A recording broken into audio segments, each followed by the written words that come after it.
The average commuter in Tennessee, Kentucky, and Indiana spends about 49 minutes per workday in the car.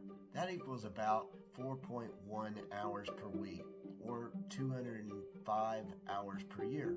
But most BNI members are not just average commuters. Many of us are in sales, service, networking, and relationship based businesses. The average outside salesperson spends about 21 hours per week behind the wheel. That equals about 1,050 hours per year.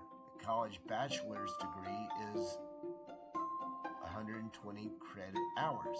When you break that down into classroom instruction time, it equals about 1,800 classroom hours.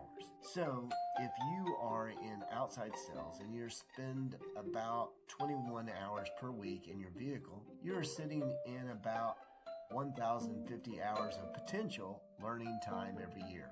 At that pace, you would reach a classroom instruction equivalent of a college degree in about 1.7 years. Hi, this is Ryan Reed with BNI Advantage Podcast. All right, so I'm driving to Florida right now. I'm going to be in a car for approximately 8 hours. This is where you could turn your car into your university on wheels. When you listen to podcasts or when you're driving and you're anywhere for 8 hours, think about how that trip could be to your advantage, really, when it comes to growing mentally and even in the world of business, how you can get so much out. For today's time, when you have Audible and you have Ivan Meister's now on 955 podcasts that you can download and listen to while you're driving, those podcasts have so much information to learn, not just about BNI, but networking, life, how to influence friends and make friends and influence people, and how to give, how to work as a team. It's an endless scope of work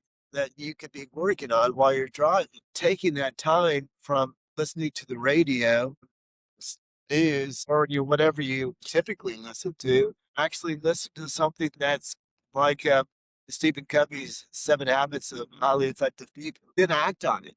Write down some notes. Dictate to your phone. See if you can teach something. Communicate to someone on your team, someone in your company, someone that may mean something to you. Just when you realize how important time is. We all have the same 24 hours in a day, obviously. But what are you doing with it? Are you just blowing bubbles? Meaning you're just chewing gum mentally all day long, or are you improving? I've always found it very interesting. When people say, hey, be a 1%. If you learn 1% a day, 365 days, now in essence, you're 365 better. But, that sounds great. But, what if you could really, if that was far fetched, what if you could really be 100% better this time next year? Because every time you got your university on wheels, your vehicle, you were learning and you were getting better. When you start thinking about people that drive 2 3 hours every day because that's what they commute, you could get a college degree inside of your vehicle, which is really the whole essence of why Zig Ziglar is, when I think, coined the phrase university on wheels. You can really get a college degree in 2 years at half the time when you're spending that much time in your vehicle. So make that time good value. When I take long trips, at the end of the trip, I feel like so mentally stimulated that I want to take another trip. I want to drive. I don't mind going on trips by myself. Just look at things from different perspectives, from different people, get getting to hear their points. The time that we spend in their car can be so valuable, and just tap into it. See what it's all about. Are you getting better or are you staying the same? And this may be one of Zig Ziglar's statements, which if I quote Zig Ziglar a lot, it's because I listen to him a lot. And he once said, our brain is like a bucket of water, and the bucket has holes in it. And if you're not constantly putting more water in, filling it, you're losing. We forget so many things. And if you will think about things that you were good at when you were young, maybe even subjects like geology or algebra, could you do a algebra equation right this second like you did when you were in high school? I'm not sure I could even do so. I'd have to have someone to cheat off their test anyways sitting beside me. So there's no one in my car, so I would probably fail that algebra test for sure, or that question. The point is, I once did. And since I haven't used it so many years, I've forgotten. So if you think of that, if we're not constantly relearning things that we have even known very well, but we're not using it, we're losing it. Our brain really is a muscle. And if you're not exercising that muscle on a daily basis, you're getting lazy in your brain. If you think of your brain as a muscle, and if you're exercising it every day, whether you're trying to learn a new language, I would highly recommend Duolingo. I've been studying Spanish now for 1,250 days. The point would be is you're making your mind work. Our brains are naturally lazy, create habits. So therefore, it's just a system. Then your brain can think on autopilot again. And if we realize those things and say, oh, well, I'm going to keep my brain working, I'm going to keep on exercising it, you're going to get to the point where you feel like you're learning at a higher rate than most people. And that would make sense when you start to say being a one percenter. So, because if you truly were learning something every day and getting better, as you are also forgetting things, keep in mind. And so at the end of the year, instead of saying, well, yeah, I'll be 365% better, I do believe you could be 100% better.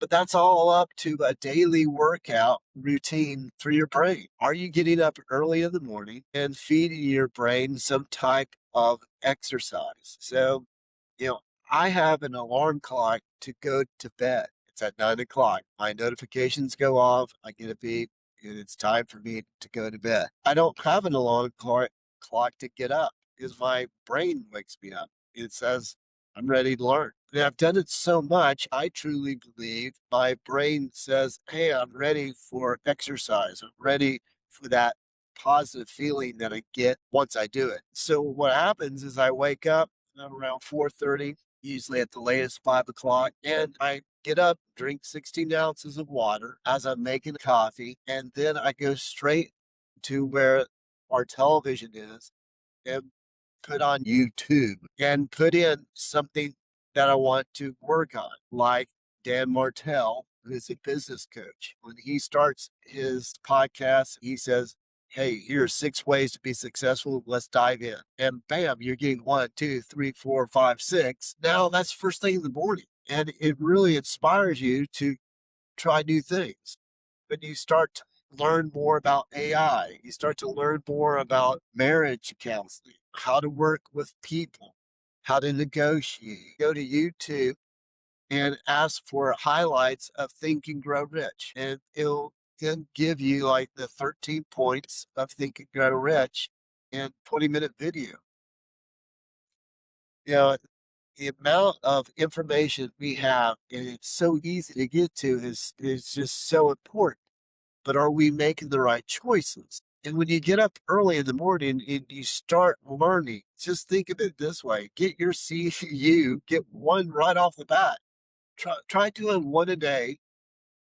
And this is one of the mindsets of BNI. You're supposed to do one a week. Well, if you look at that as a minimum, not a maximum, and say, well, I want to do one a day, try that and do it first thing in the morning, right off the bat. It only takes 15 minutes. Just look for something that you could listen to for 15 minutes. Technically, one full CE is an hour, but if you did 4 of them, the point is learn something every morning quickly and start getting yourself in a habit. Then when you get in your car, it hooks up naturally. Then now you're listening while you're driving. comical. I'm not suggesting that you do podcasts while you're driving. It's like, hey, you know, what a better way to get more out of what you're doing than recording or even talking to yourself. You can learn so much. So think about this. You listen to something and then you record yourself teaching yourself. Go back and listen to it. The student is the greater teacher when you learn and then you teach back. You're now a student on two sides of it. That's where really where you retain it the most. Going deep into these lessons that you can live, like listening to Brian Tracy's 21 Steps to Be a Self-Made Millionaire, and listen to one and then say, oh, I'm going to ask myself what I think about his first point, which is think big. It's like, all right, well, what is thinking big? Well, it's obviously these big dreams, these big goals. And what does that mean to you? And so now you're having these inner conversations with yourself that's really making you think and making you grow. And it's fun. You can joke, you can laugh to yourself. It's such a better place than driving and listening to, uh, music. I like music and I like a lot of classic rock and roll. I grew up being a Led Zeppelin fan. But saying that, that's just like bubblegum. You could be listening to a very boring book and fall asleep. I'm with you on that.